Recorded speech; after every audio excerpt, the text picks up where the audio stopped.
how often do we see people going through their lives without knowing what they are trying to do, without having any intent, without having a clear mission? I'm talking on an individual level.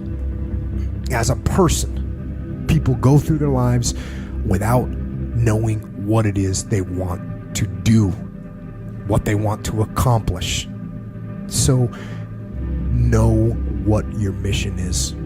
Know what your intent, as the commander of your life, know what your intent is, and then fight with everything you've got to win. Who do you know that you can compare yourself to? That's easy. You. Yesterday. So here's a good goal. It's something like, well, aim high, but use as your control yourself. It's like, so your goal is to make today some tiny increment better than yesterday. And you can use better, you can define better yourself. This doesn't have to be some imposition of external morality. You know where you're weak and insufficient, where you could improve. Think, okay, well, this is what I'm like yesterday.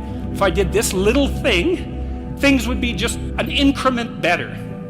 And, well, that's a great thing, because you get the ball rolling, and incremental improvement is unstoppable. You can actually implement it, and it starts to generate Pareto distribution-like consequences. It starts to compound. When you have goals and dreams, think it not strange that you face the fiery furnaces of this world. You will have tribulation. Didn't say you might. You will. It's going to be extremely challenging for you. But here's what I can say to you, that Dr. Clay was right. You are exceptional. You are different. You're uncommon. Some of you came through here and you didn't have support. All you had was a dream and determination that you were going to make it. Some of you couldn't afford to be here, but you knew you couldn't afford not to be here. You're uncommon. You have an uncommon desire to control your own future. So get serious about your goals. Put them on paper. Write them down. There's all kinds. His goals, her goals, their goals. Business goals, financial independence goals. Family goals. I mean, there's so many things to work on this, that if you don't get busy and work on it, sure enough, the time will pass.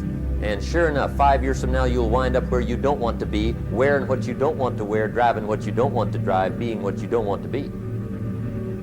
Now's the time to fix it. The future does not get better by hope. It gets better by plan. Lasting change is different than a goal. You don't always get your goals, but you always get your standards.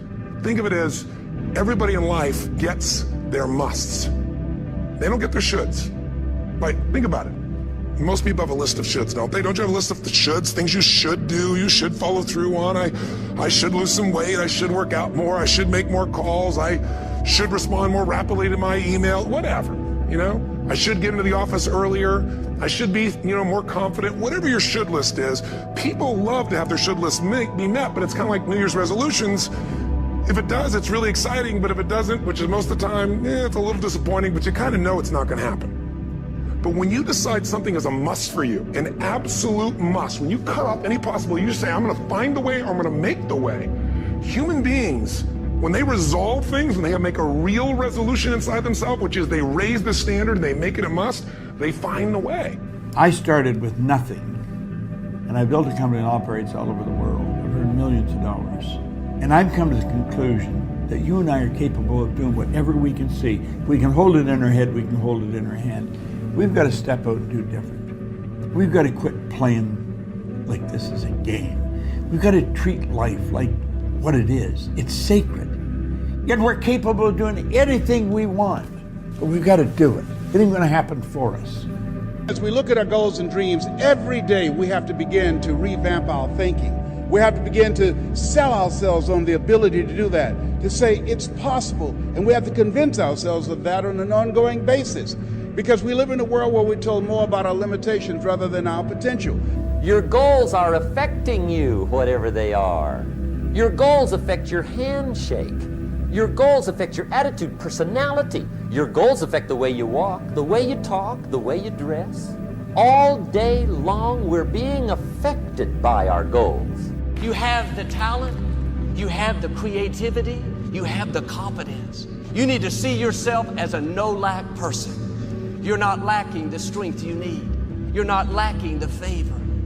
Well, Joel, I never get any good breaks. I don't see how I can accomplish my dreams. I don't think I'll ever meet the right person. That's a deficit mentality. That thinking will keep you from your destiny. You have to turn it around. Father, thank you that your favor surrounds me like a shield. Thank you that goodness and mercy are chasing me down. Thank you that divine connections, the right people, are headed my way. What you need is in you, but you have to stir it up. As long as you think you're at a disadvantage, you've been shortchanged, it will keep you from rising higher. Don't waste your time. Do you know that everybody alive gets exactly the same amount of time we get all there is? It's what we do with it that makes the difference. Don't waste your life. Set your goals high. Quit thinking about what's wrong. Start thinking what's right.